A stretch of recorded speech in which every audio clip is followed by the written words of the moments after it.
Hi, I'm Alfonso Muchacho.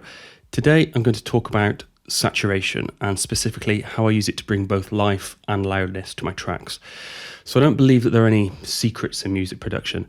There's no big conspiracy preventing you from making a great track, but if there's one area that's not covered enough and as such isn't understood and used properly, it's probably saturation. This is particularly true when it comes to loudness. For a long time I was chasing a competitive level of loudness by using compression and limiting, when the thing that made the biggest difference to the perceived loudness in my tracks was saturation. Sure, you need to mix your tracks loud by creating space for each element and using compression in stages, but once you've dialed that in, it's saturation that's going to give you that last 10 or 15%.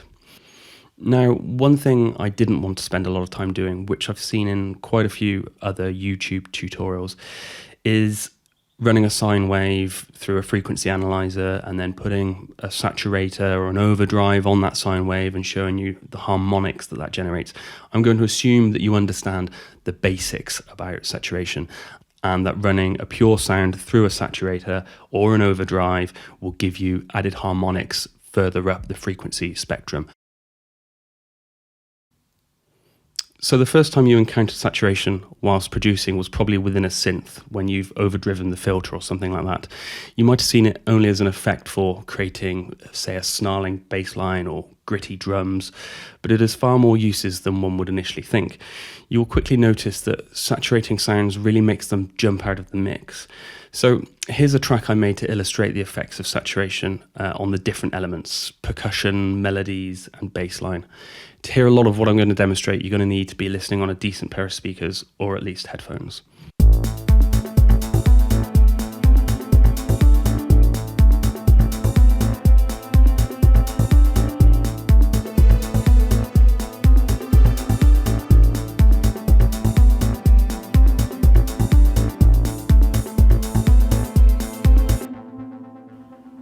So the track sounds quite well balanced. Maybe it's a little too heavy in the low end. The percussion could certainly do with livening up. So a quick and easy way to give percussion a bit more life is to use Ableton's overdrive effect. I've set the wet dry amount to 8% here. To be honest, you wouldn't want to go much further. Take a listen to how switching this in and out affects percussion.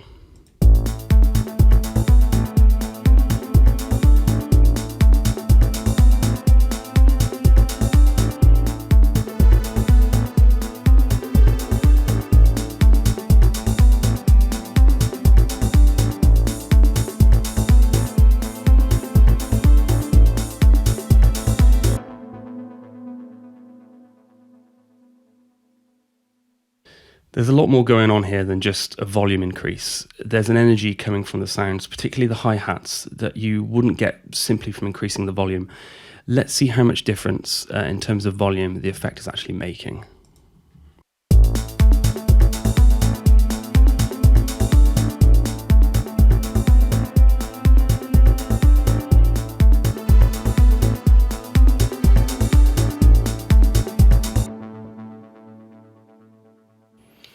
Okay, so you can see it's adding somewhere between 2 and 3 dB, but the increase in energy is far more than just cranking up the fader by 3 dB. I'm hearing a lot of excitement in the upper frequencies, a lot more brightness, and one of the great things about this stock Ableton effect is you can adjust the frequencies that the drive affects. If there's too much harshness in the very top end, you can dial it back down to focus more on the mid-range. So if you don't use Ableton, there are a ton of similar third-party plugins you can try. One that I'm almost religious about is the HG2 Black Box by Plugin Alliance. This thing is probably my favorite and most used effect above everything else. It's an emulation of a very expensive hardware unit, and I'm yet to find many situations where it hasn't improved my mix.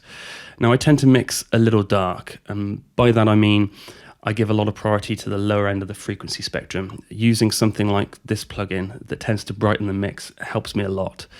It might not work for everyone, especially if you tend to push the high-end sounds a lot, but take a listen to the effect it makes on the melodic content of this track. It's like lifting a veil on the sound. The strings particularly really pop.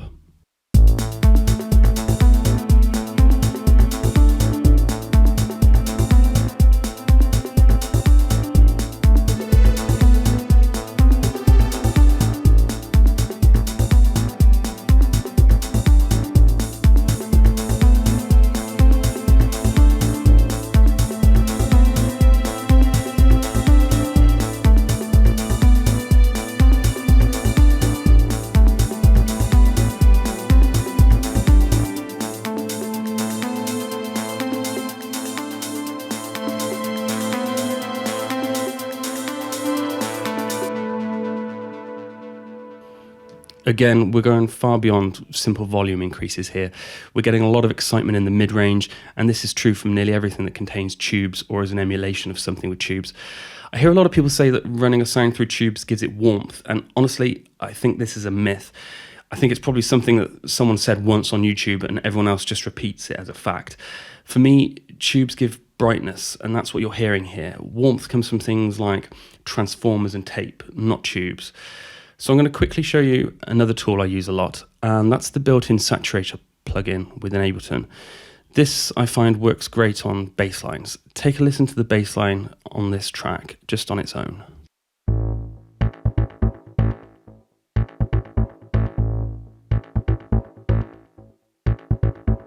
Not too bad. Now listen to what happens when you up the drive amount on the effect.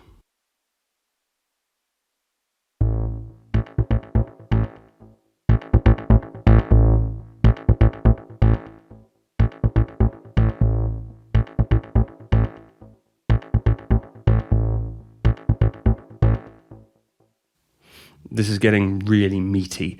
Again, there's a volume increase, but there's also a snap. It's really bringing out the bite and the attack of the synth. There's also this heft that's being applied across the lower end.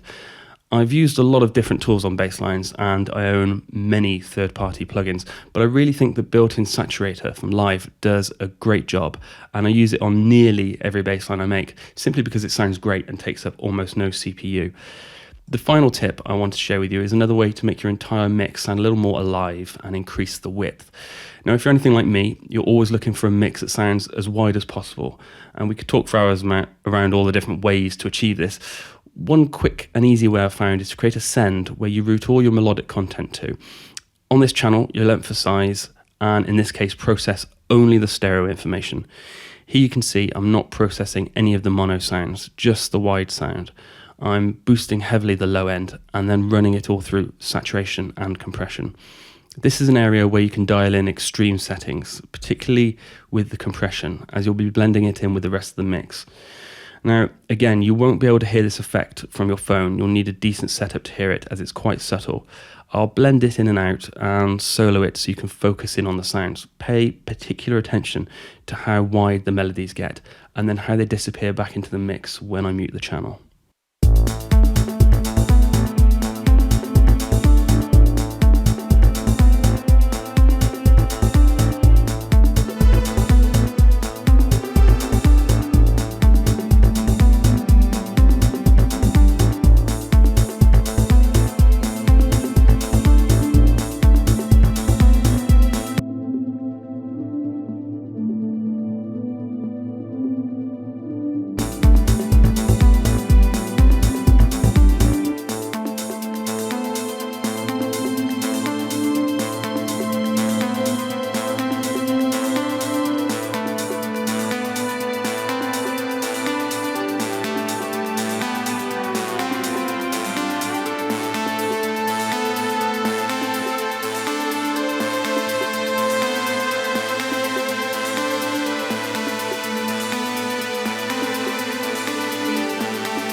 So that's not a technique I use on every mix, but occasionally when you find your mix to be in the final stages, but you just need that little bit more width or emphasis on the mid-range, this is a really quick and easy way to dial in that little bit extra.